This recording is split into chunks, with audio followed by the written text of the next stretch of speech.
Hello and welcome to this webinar on transitioning from the military. A very warm welcome to all of you who've joined us today for the live activity, and welcome also to those of you who are watching it later on a recording. And a special welcome to our two panellists who I will introduce in just a moment. First, I'd like to acknowledge the traditional custodians of the lands across Australia on which our panellists and our participants are located. And I'd like to pay our respects to their elders, past, present and future. For many men and women, servicemen and women, the process of transitioning out of the military is a major life change. It's a major turning point. And it's one that I think, if it's not handled well, can sometimes lead to a whole cascade of problems down the track. And so today, we aim to give you a better understanding of some of the key issues involved in transitioning out of the military, and some of the ways in which you might be able to help yourself if you're going through the process, or help others, loved ones, mates who are going through the transition process. And I hope that by the end we'll all feel that we have a better understanding of those issues and all feel just a little bit more confident in helping people who are transitioning out or indeed going through the process ourselves. My name's Mark Creamer. I'm a clinical psychologist in private practice and also a professor in the Department of Psychiatry at the University of Melbourne. And I've had a very long interest in the mental health effects of trauma, and particularly veteran and military populations. And in my clinical work, I often see people who are still serving, about to transition, or veterans who recently transitioned, and I'm well aware what a difficult and complex process it can be. And so I'm very pleased today to be able to facilitate this panel and to draw on the expertise of our two panellists. So without further ado, let me introduce them. You have full bios for them, so I will just keep it very brief. Renee Wilson is an Assistant Director in the Department of Veterans Affairs, and she's on the government's transition task force, which aims to improve the transition experience for serving members. That makes her, of course, ideally placed to be on the panel. But not only that, Renee is also married to a serving member who was seriously injured in Afghanistan. And Renee is going to share with us her experiences around that and her thoughts about the upcoming transition out of the military for her husband over the coming months. So Renee, you're doubly welcome. Thank you very much indeed for joining us. Thank you very much for having me. I was very interested to see in your biography that you're involved in the Invictus Games, yes, which I think are coming up in October, is that right, in Sydney? That is correct. So I think that's very exciting. For the people who don't know, I expect most people do, but can you just say something about what the Invictus Games are?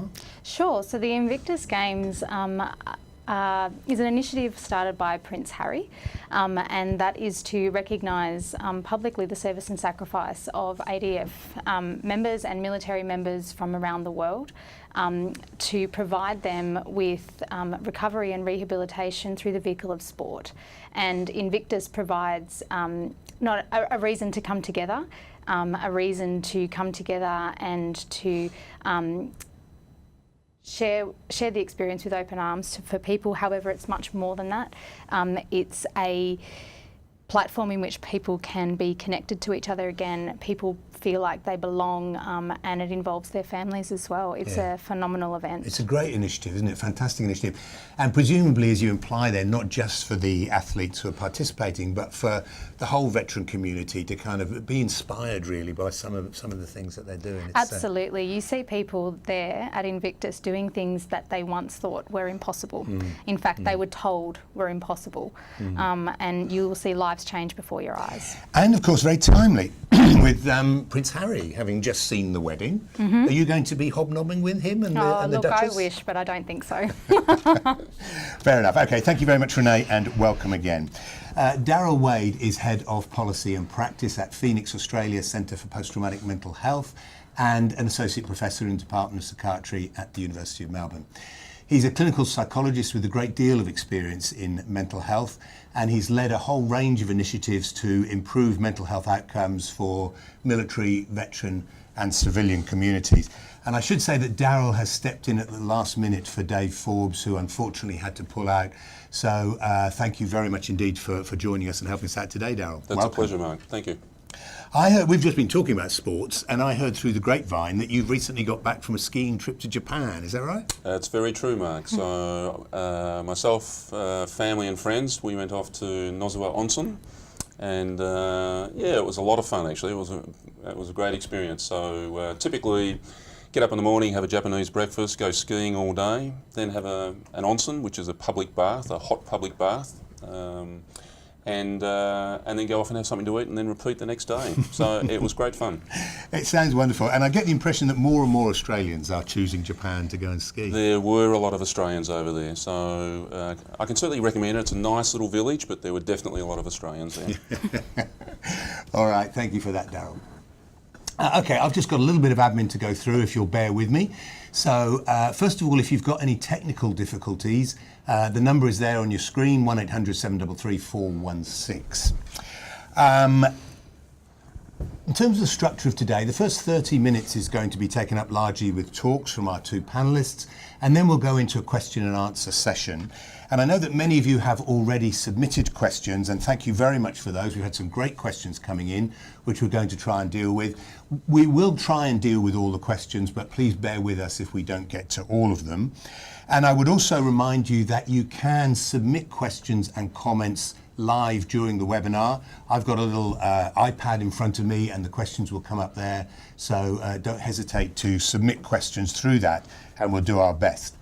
The webinar is going to be recorded and VVCS will send round a link to the recording fairly soon. They'll promote it on the VVCS Facebook and Twitter and things like that. And finally, I would ask you not to forget to complete the feedback survey at the end if you could. These surveys are really important in helping us know how you found the webinar and helping us plan future webinars. So thank you very much for that. Now, without further ado, I'd like to hand over to our first panellist, Renee, to tell us a little bit about her experiences and her concerns about approaching the transition. Renee, over to you. Thank you. Sorry, excuse me. So I'm just going to start by telling you a bit about my story, talk about transition, and then bring it back to a story and a bit of a personal experience around transition. So it was a Tuesday, and we were in the military hospital in Germany, sitting in the intensive care ward. I was sitting in one corner of the room and I had my mother-in-law next to me. And my husband was in the bed in front of us on full life support, just 7 days after barely surviving a helicopter accident in Afghanistan. There was an army sergeant standing at the end of his bed, and he had his arms folded, and he looked at me and he said, "Well, obviously we're looking at a medical discharge here." Now, my immediate response was one of shock. I really struggled to understand just how they could be talking about this now. He hadn't even been given a chance to recover yet. And I really couldn't understand that if he could work, then why couldn't he work in the army? He lived for the army. When I met him, he truly bled green. He was a cadet, and he had served ever since of the age of 17 and a half, getting his mum's permission to join the army. So I really struggled to comprehend how that could be taken off him just like that through no fault of his own. And looking back, I'm a little horrified that they chose this point at which to tell me that not only was his life hanging in the balance, but his career was also hanging in the balance. So ever since this date, so that was the 21st of June 2010, I've stood by my husband's side, speaking for him when he couldn't, fighting for him, his career and his entitlements. And his journey of rehabilitation and recovery is definitely ongoing for both of us to this day. We experience the highs and lows of this journey together. And my challenge is letting go, and his challenge is to become more independent. And there are times throughout that where he fails. I think that I have somehow failed, that I have stepped back too far, and that I need to do more, that I need to do better. We've overcome a lot as a couple, but we're about to embark on our next journey. and that is a journey out of service. And yes, that will be a medical discharge, but that will be some 8 years after the initial incident itself. So transition is not unique to a military context. I think we all experience transitions at different points of our lives, some expected and some not, and we can deal with these very differently depending on a number of factors. So they can be easy or difficult for us, depending on how ready we are for that transition or that change. And I think a key factor is the differences in the environments that we move between. So often it's not the change or the challenge itself which can cause us problems, but our ability to adapt to these new circumstances. And I think what makes transition from the military unique is the need to adapt to two very different environments. Now, we know that the military environment is characterised by close camaraderie.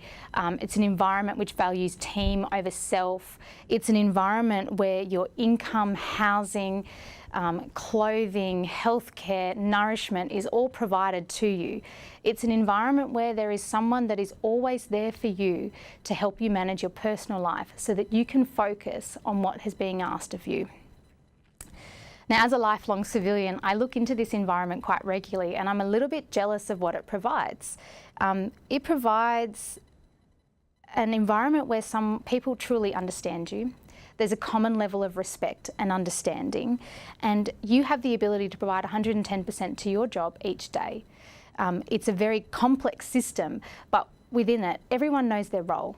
Everyone knows what's expected of them, and therefore, everyone is able to do their role to the best of their ability. And I think out here in civilian, life isn't as black and white. People are very different, and it can be a very lonely place. The people that you work with may not have that common level of respect or understanding for what you've been through. And out here, life is about individualism, and it's about me before you. I think moving between these two environments can be very difficult for even the most prepared individual, and particularly for those who've been in the military for such a long time.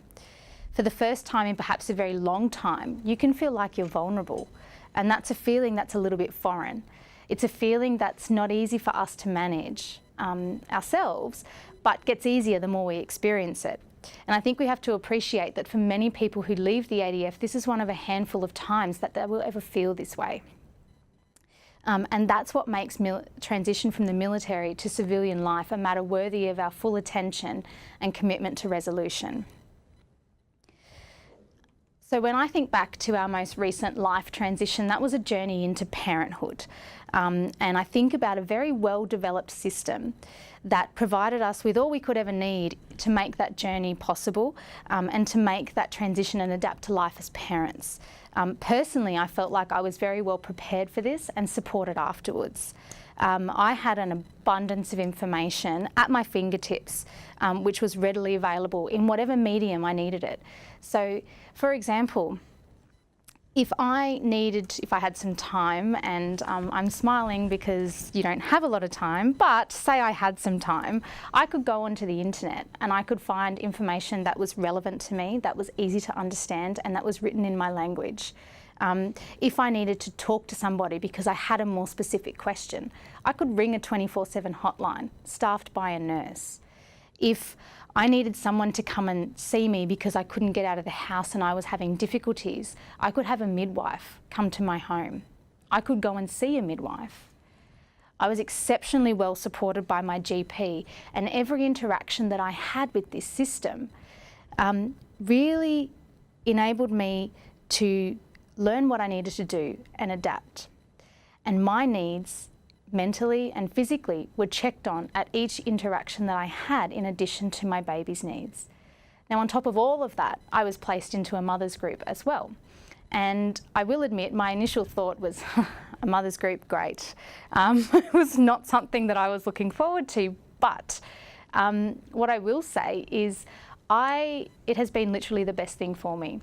Going to a group with 10 other women who were for the first time experiencing life as new mothers. We all had babies around similar ages. We were all going through the same things. was so invaluable. We are still connected almost 4 years on, and the support that has provided me over the last 4 years has really enabled me to cope and to make this transition. So when I look to the next transition that we are about to undertake as a family, I'm not quite sure that the veteran support system will be able to be there for us in the same way that the postnatal support system has been. And I think that there's a very simple reason for this, and that is that the postnatal support system has developed over a long period of time to meet the needs of new parents and to help them adapt to life in this new world. But the veteran support system is still evolving to a new level of sophistication, which, like the postnatal support system, will be based around the contemporary needs of its cohort. And I'm therefore pretty confident that the challenges that I know that we will experience on this journey will not exist in the near future. And I say our journey deliberately here because for us, transition is more than just my husband leaving the military. It is something that will involve us both in tangible and intangible ways. And while there are the obvious financial impacts, there are also these intangibles which I think are actually more meaningful and more powerful for us in terms of what will make for a successful experience. Another spouse put this so well when she said that we used to be a defence family and now we're not. And we're trying to figure out what that means for us. So I think in many ways there's a bit of a prestige, for want of a better word, which comes with military service and belonging to this community, and the sense of belonging that you get from the military environment is a bit contagious. There is such a sense of pride in knowing that you are directly connected to someone who serves, and I guess a value in knowing that your sacrifices as a family member and as a spouse are worth something, and that something is valued by society. So while I never formally joined the ADF, when I signed the paperwork that allowed Defence to recognise our relationship and then subsequently my marriage certificate, I allowed them to become part of my world, and I certainly became part of that world. When my husband had his injury, I felt the power of the Army family rally behind him and around his family and I, supporting us until we could stand again. Now, this feeling is really difficult to explain, and I'm sure there's many of you out there that have felt this before. And when you felt it, you know what I'm talking about. I can look back now and I can see how much that I've become part of this environment. And I'm actually a little bit fearful of what leaving this environment means. But there's one thing that I know for sure, and that is that we will survive. About 8 years ago, we made a significant choice, which has been the source of our continued resilience. We chose to grow from this accident and not become defined by it. We chose to break free and reconnect with our pre-accident selves. As my husband says, this accident is but a detour in our lives, forcing us to take a slower journey along a scenic road rather than flying along an expressway. It's allowed us to focus our efforts on appreciating what is actually important and building a better system for those that come after us. So these choices have prepared us for the journey that we're about to take.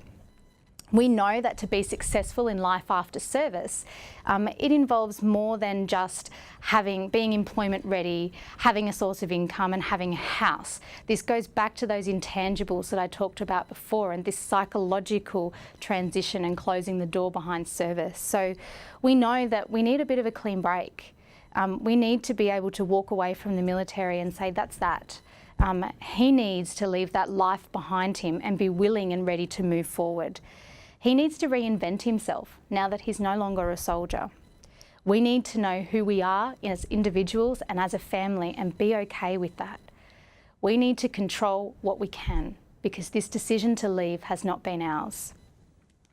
We have seen so many others before us leave the ADF and become defined by their injuries and illnesses, their circumstances, and become prisoners in their own minds and bodies. While the support system isn't perfect and there is more that can be done, we have to remember that the system is there to help us. Similar to the army family that I talked about before, until we can stand again. Therefore, the system can only go so far, and you continue to hold the key to your success in life after service, and that key is one of choice. The choice to let your experiences, injuries and illnesses define you, control your life and your loved ones, or the choice to control them. And in the end, that choice is no one else's but yours. Thanks, Mark. Thank you so much, Renee. That was wonderful, and I really appreciate you sharing that with everybody. I think that would have rung a whole lot of bells for people out there listening to us, and I'm sure some similar kinds of experiences. But I like the fact that you end on that sense of optimism and hope, and the idea of personal responsibility that is so important. But there are a lot of people there to help. I guess we should not forget that. Nope. And does DVA, would you say that DVA has a number of services in place to help? Yeah, I would certainly say over the last 12 to 18 months, we've definitely seen a growth in services that are available both in this transition space, both from a defence and DVA perspective.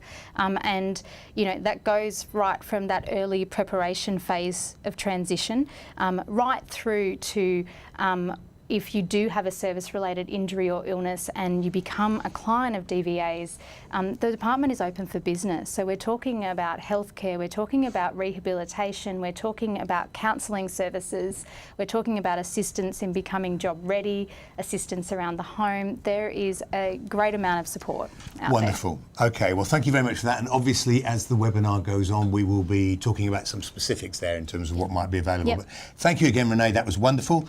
I'd like to hand over to Daryl. Our next speaker is Daryl Wade, and I'd like Daryl to give us a bit of an idea perhaps of what the clinical and maybe research literature says about transition and what we might do. Over to you, Daryl. Okay, thank you, Mark. So, yeah, as you say, Mark, I'd just like to briefly touch on some of the mental health aspects and impacts of transition, and you know, some of the recent findings that we've been getting from research that Defence and DVA have been funding. So, as Renee has said, major lifestyle changes can be challenging for anyone, whether it's going to school, leaving school, starting a career, being retrenched, whatever the case may be. And transitioning from the military, you know, can be a significant challenge, and we know that being in the military is more than just a career. So it's more than transitioning from the military is more than just a change in the career. So in many senses, it's a way of life. Very high standards of personal conduct and commitment are expected. A strong sense of purpose and belonging within the group is engendered. There's a very strong sense of identity, and when people do transition from the military, they can almost feel like they've been losing part of themselves. And one of the things that we know, not just from the military setting, but also other settings, is that it's much harder if that transition is involuntary. For example, if somebody's being medically discharged or discharged in some other involuntary manner. In terms of military culture and transition, that strong identification that Renee and I have spoken about can make it a challenge to form new relationships. Some military personnel feel that there's less value in the civilian roles. There can be a difference in military attitudes and behaviours, and sometimes that can cause some difficulties. And also, civilian life, as Renee was saying, can also involve much less structure and more free time for some individuals. So with that said, I'd just like to point out some recent findings from research that's been undertaken. So this is from the Transition and Wellbeing Research Programme being funded by the Departments of Defence and Veterans Affairs. And it's looking at ex-serving personnel as well as serving personnel, but ex-serving personnel who've transitioned out of full-time service. And one of the main findings, a bit surprising, but one of the main findings was that almost half of those who'd separated from full-time service were experiencing some sort of mental health problem or adjustment problem. So they're actually meeting criteria for a mental health problem. So it was about 46% of transitioned ADF members met the criteria for a mental health problem. And then there was a second part to this research, which was actually looking at pathways to care and the patterns of care seeking. Now, what was particularly encouraging here is that the vast majority of transitioned ADF members had received assistance for their mental health issue at some point in time. However, the data did seem to be suggesting that there could be room for improvement in terms of retaining people in treatment, as well as people receiving treatment getting the most effective treatments available. When transition members were asked about who were the primary sources of assistance, perhaps not surprisingly, it was partners, families, friends and GPs. So we know that these individuals are very important in terms of the pathways to care. And also there were some perceived preferences around those not seeking assistance. So these were expressed as the preference to self-manage, and also in some cases being afraid to ask for that assistance. Now, in general, we know that there are some principles that workplace support services should be following in order to be providing the most effective workplace support. So, for example, there's been a fair bit of research on rehabilitation supports when somebody's injured at work. How do we best support that person's health, and how do we get them back to work?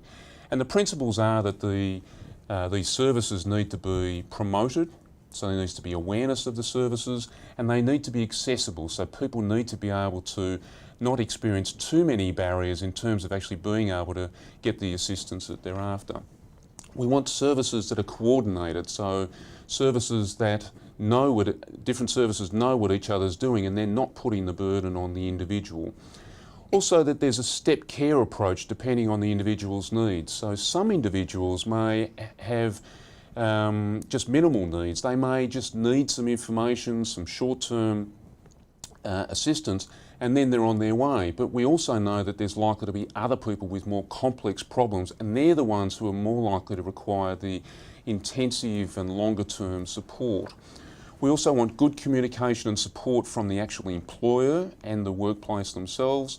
And typically, there's also an emphasis on taking a problem-solving approach, identifying what the problem is, and then figuring out in a very concrete way what's the best way to go about tackling that issue. If we do have individuals who are transitioning from the ADF, and we know that there are individuals with mental health issues, then one of the key things that we want to get out there, of course, is that there are effective interventions available for the common mental health issues.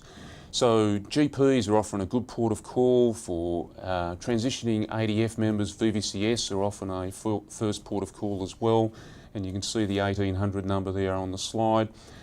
And it's also very important to emphasise that it's never too late to seek assistance. So if it's you, or if you know of someone who you suspect is experiencing a mental health issue, even if it's been going for some time, it's critical to seek care from established services.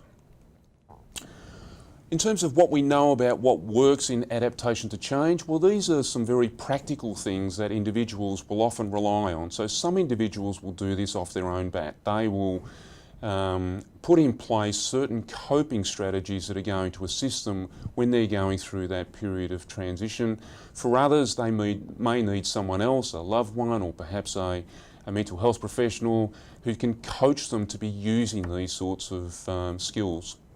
So in terms of the thinking side of things, encouraging people to focus on what they have control over rather than what they don't, encouraging the person to consider what gives them value and meaning, and also having a plan. I think a plan really underpins a lot of these sorts of strategies. In terms of taking action, obviously engaging the help and advice of those who are there to provide the support. In terms of the problem-solving approach, it's often a good idea to just focus on one problem at a time and see if you can get some traction in addressing that problem. Watching out for avoidance, of course. Sometimes it can all seem a little bit too hard, so just trying to stick with the plan where possible. Balancing getting things done versus looking after yourself. Very important to be really taking good care of yourself. Trying not to take on too much, and I think that really was what I was talking about focusing on one problem at a time where that's possible, and engaging where possible in those new civilian contexts that Renee was referring to. Now, this might seem a little bit left field, but I did want to raise a trial that is soon to start. I think it's going to be starting in about July of this year. And it's called the Stepping Out Attention Reset Trial. So this is a trial undertaken by Phoenix Australia, the organisation that I work with, in conjunction with VVCS, Defence, and also the Tel Aviv University. And the aim here is to test whether completing a simple and brief computerised task can help to support well-being when ADF members are transitioning. So here the question is, can we teach people to rebalance their attention to both non-threatening and threatening cues to reduce the risk of a mental health issue arising, or indeed to address a mental health issue if there is already one present? So really the key here is to try to rebalance the attention that ADF members who are transitioning give to threatening and non-threatening cues. And I guess the assumption here is that many ADF members, through their training, through many of their military experiences, are more likely to be biased towards threatening cues, and so we're just trying to rebalance that attentional bias. And if you do have any questions, you can certainly contact us at Phoenix Australia, or you can contact VVCS. The trial hasn't started yet, but we're looking to recruit 1,800 transitioning ADF members. Sites are going to be located in every state, and transitioning members will be able to participate in the trial. I think it's important to say that we're certainly not assuming that this sort of intervention is the be-all and end-all of helping people transition, but it could be an important component when applied universally to ADF members who are transitioning. Thank you very much, Daryl. Thanks very much indeed. And that's a really interesting piece of research at the end there. I think more broadly, it's great to see that Defence and DVA are putting money into research around to help us better understand transition and to better understand the adjustment. Excuse me. So thanks very much for that, and the practical tips I thought were great as well. I did want to ask, one area that seems to me to have a great deal of similarity potentially with military transition is the idea of elite sports, where you have a group of people who function very highly and in a high status kind of thing, who sometimes perhaps overnight may need to transition out, or even if it's a planned transition, a very difficult adjustment. I just wonder whether elite sports have anything to teach us in terms of transition. I think it's a very interesting question, Mark, and I think absolutely. There's a lot of issues that are comparable across the military environment and the elite sports environment when we're talking about transitioning. So they're both all-encompassing careers. They're more than just an ordinary career. There is a major commitment, and often from a very young age. And some of the research that has been coming out over the last 10 years or so in transitioning from elite sport is that many of the elite sports people can have difficulties after their career comes to an end. In Victoria, we have AFL, of course, and Barry Hall has spoken quite a bit about some of the difficulties that he had. He actually played for the Swans, but up in Sydney. But he spoke about some of the difficulties that he had, and there have been, other Olympians and other key sports people who have also spoken about some of the difficulties that they've had. What the research seems to be suggesting is that There are a number of factors that can make that transition more difficult. One of those is where it's an involuntary transition. So if it's unexpected, if it's due to injury, or you get the tap on the shoulder from the coach and that's the end of your career and you're expecting to go a little bit further and that new contract isn't coming, that can be more difficult to deal with. One of the other factors is that where there hasn't been a plan in place. I think increasingly we're seeing elite sports clubs and administrators putting time into making sure that these young athletes do know that this may only be for a finite period of time, and that they do need to be putting plans in place to be coping with that post-career period. I definitely think there are some parallels between military transition and elite sport transition. Absolutely. May I add something? Yeah, please do, Renee. So the Departments of Defence and Veterans Affairs have also been quite interested in this, and we have recently engaged with some elite sporting bodies, either some clubs or the codes themselves, in order to understand how they prepare their members for this transition.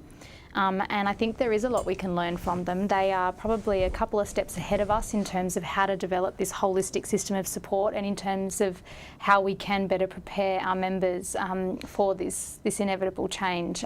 There are some differences. They're largely dealing with a group of people who experience the same thing, and I think that the military environment is a lot more diverse. It's very large, and so there are some challenges there, but I think there's a lot we can learn. Absolutely.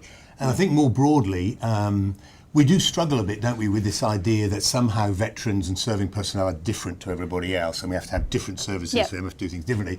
And sometimes, of course, that's true, but I guess there are a lot of occasions where we can learn from other areas, and this seems to be a very good example. Thank you very much, Daryl. I'm sorry to do this to you, but we've had a question coming in from Emma, and I bet you won't know the answer, but I might as well throw it to you before we let you relax a bit. Can members who have recently discharged participate in the SOAR programme?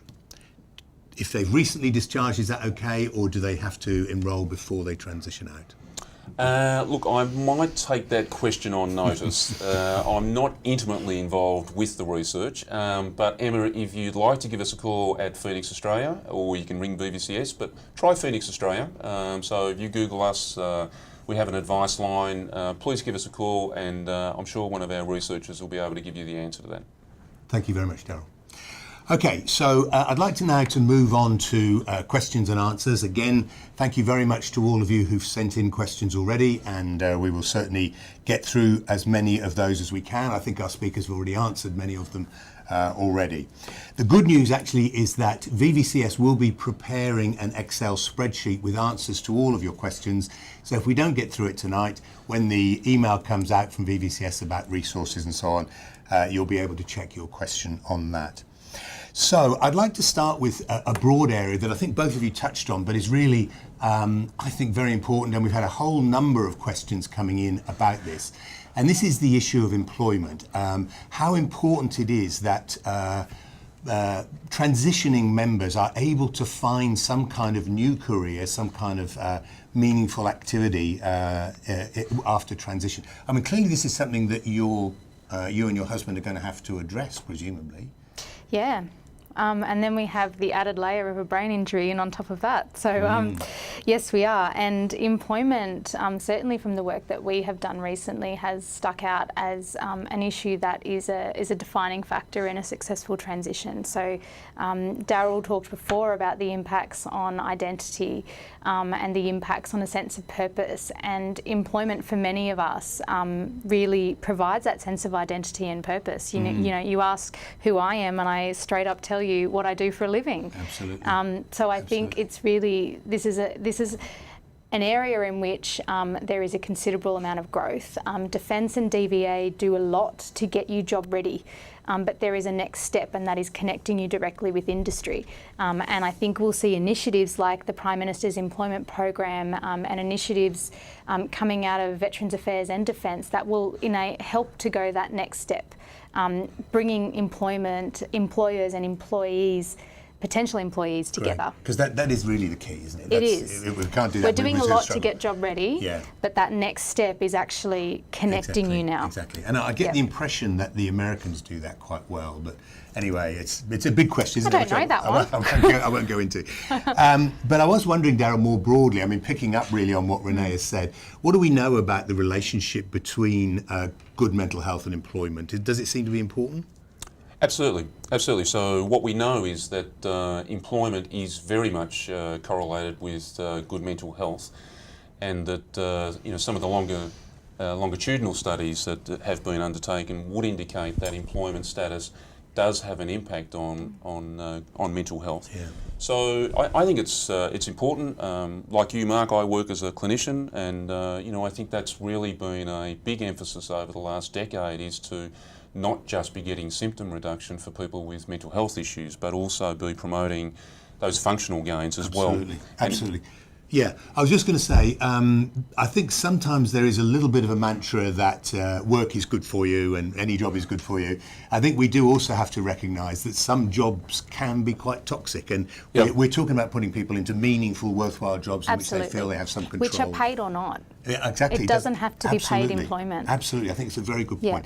I want to pick up a comment from Dan here, who makes a very interesting, well, first of all, he talks about another organisation that he says has done a really good job in supporting their employees, and I think we should give them a mention. It's Australia Post, so well done, Australia Post.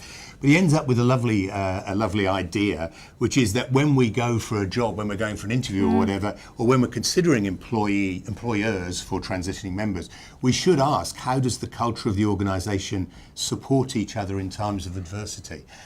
I don't know what they'd say in answer to that in an interview, but it's a good, conceptually, it's very important, isn't it? It is, and I think there's something in that about working with Australian industry, and this is where the Prime Minister's employment program is focused at the moment, to understand the unique experiences that military members bring when they leave, and to maybe go that next step as Dan suggests. But I heard an interesting comment from a US Senator the other day, and he was talking about how he encourages his, he does school talks, and he encourages all school children to do military service because it teaches you so much about leadership, it teaches you how to deal with adversity, and that you don't have to worry because when you leave, employers know what they're getting, and military service is so highly valued. And my reflection when I heard that was, wouldn't that be great if we could get to that here?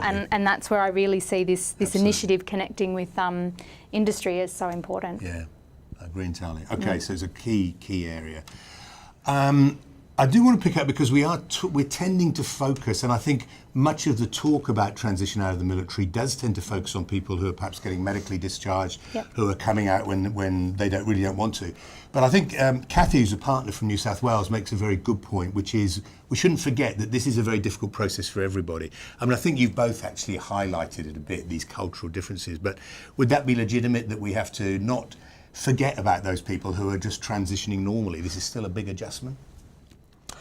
Well, I think it's important to remind ourselves that most people make the transition quite successfully. Absolutely. And we often focus on the differences between a military culture and the civilian culture, and expect that or anticipate that that's a significant barrier to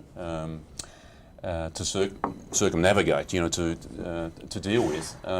Whereas in actual fact, there's a lot of good attributes that are developed within the military. There's good training that's developed within the military, a great sense of camaraderie and teamwork. People develop good networks within the military that they use in their post-military life. So I think it's very important to remind ourselves that yes, it is a transition, yes, it is a major life change, but most people do make it quite successfully. But there are going to be those who are more vulnerable and who are more likely to require those professional supports. Absolutely, and they're there if they're building on that. And that's where it's so important that we don't focus on the way someone discharges. So we have to remember those categories are our categories for putting people into boxes to say, we know you're going to separate voluntarily, so therefore you must have a better experience than someone who separates medically. And recently from the work we've done, we've found that that's not the case. There are so many variables that really are not dependent on your mode of separation. Very good point. Yeah. Very good point. Okay. My job is to keep things moving along, so forgive me if I hurry people along. But the next topic, several people again have asked in different ways, and it's obviously crucial, and that is families, how families fit into this process, how we assist families, how important it is. It's clearly a huge adjustment for the family, I guess, in many ways. Again, not only if their loved one is injured, but just the process of getting used to having the person around again and different routines and so on. So, but anyway, families. Let's just talk about them. Important in the process of transition?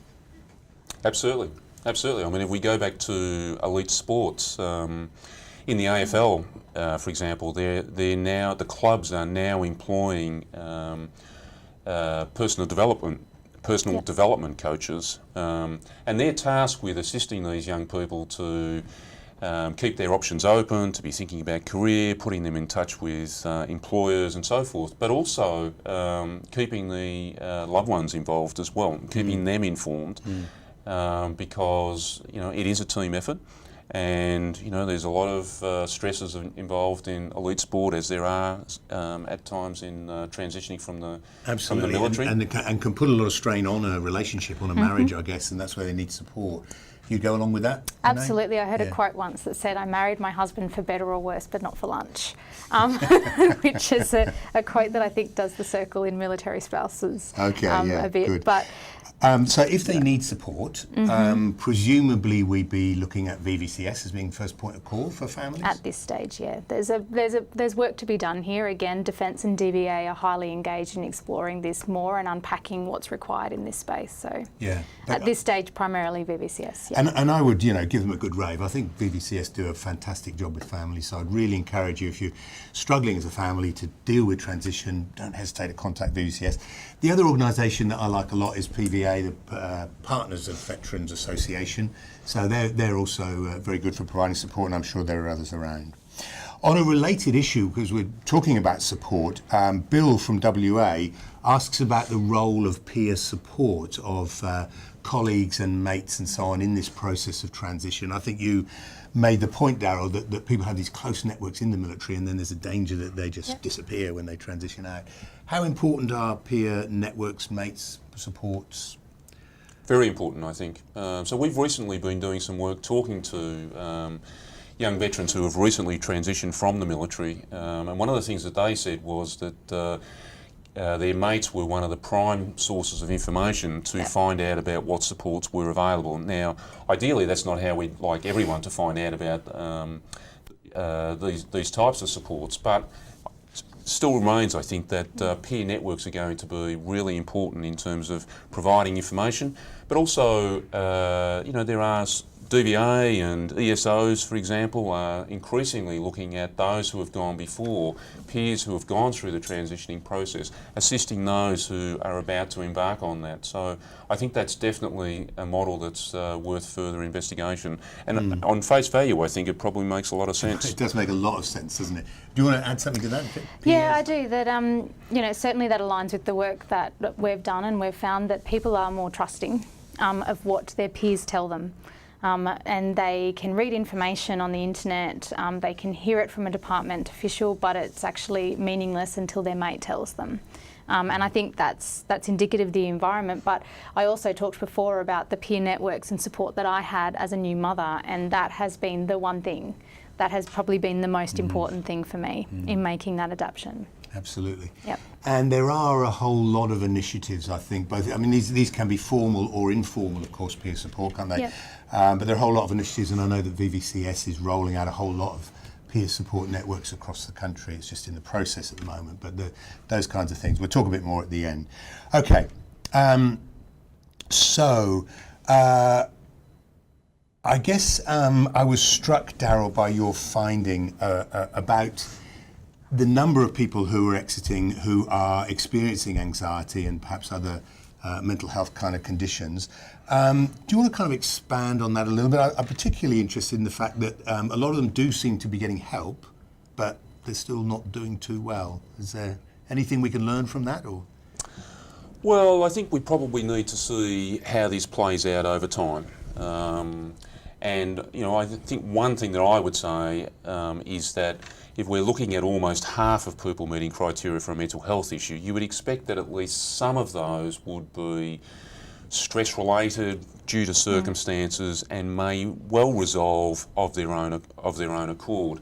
I think one of the interesting findings was that we saw what we would expect in terms of the prevalence of mental health problems like depression, post-traumatic stress disorder, but we saw higher rates of some of the anxiety issues, and that may be an indicator of some of the stresses that transitioning ADF members are being put under.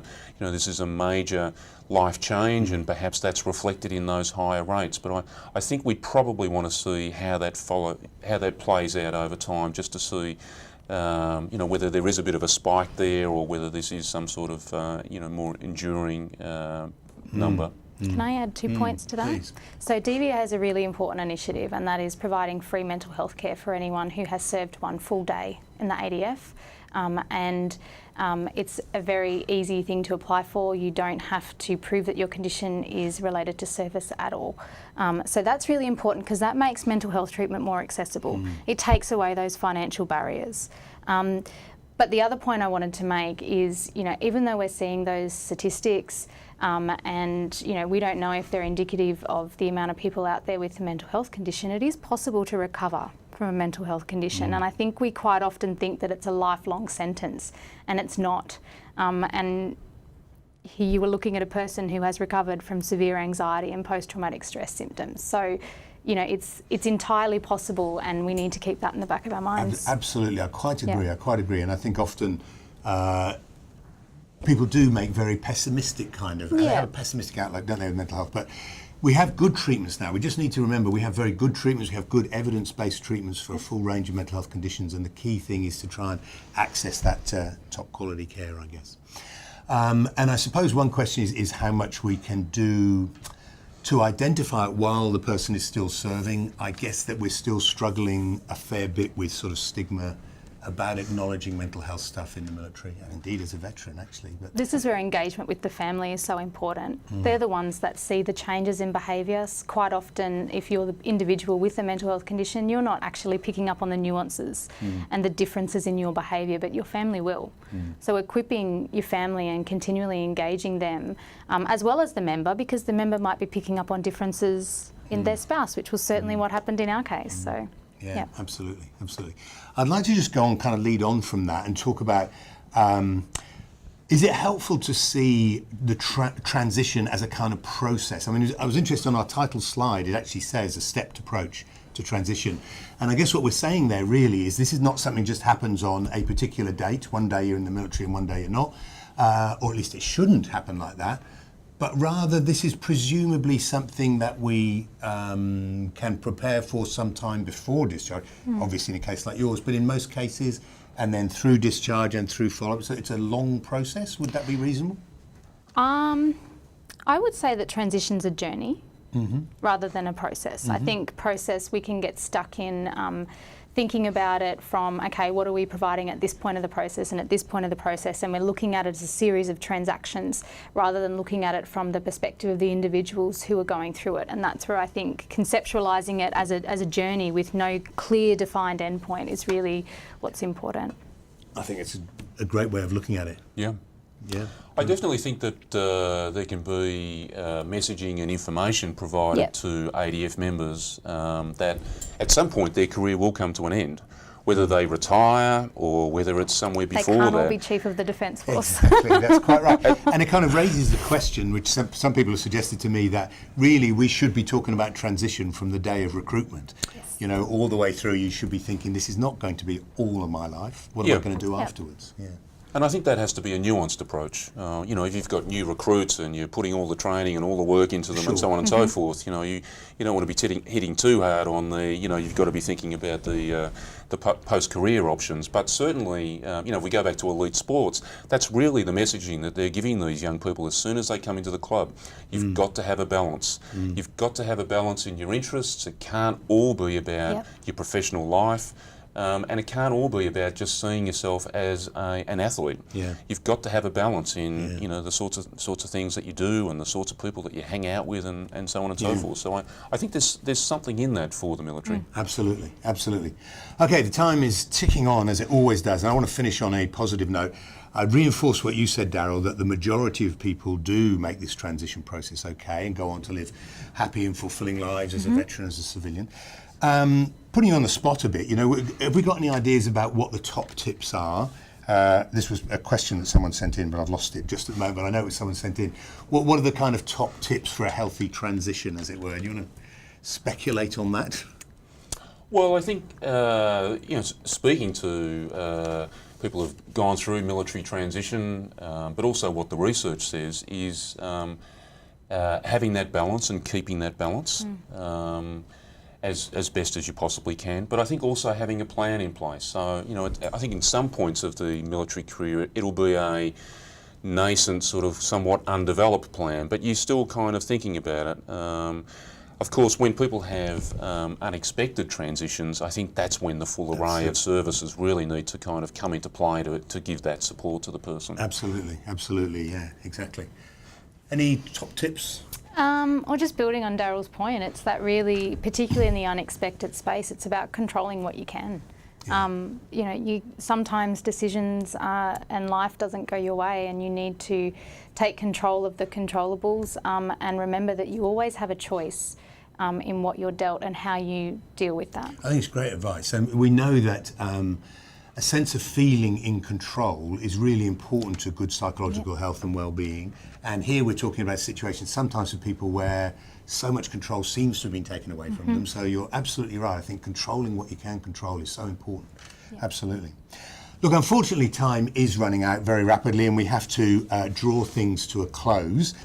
Before we wrap up, I would like to ask our panellists whether they've got any final sort of take-home messages, any key dot points that they want to leave you with.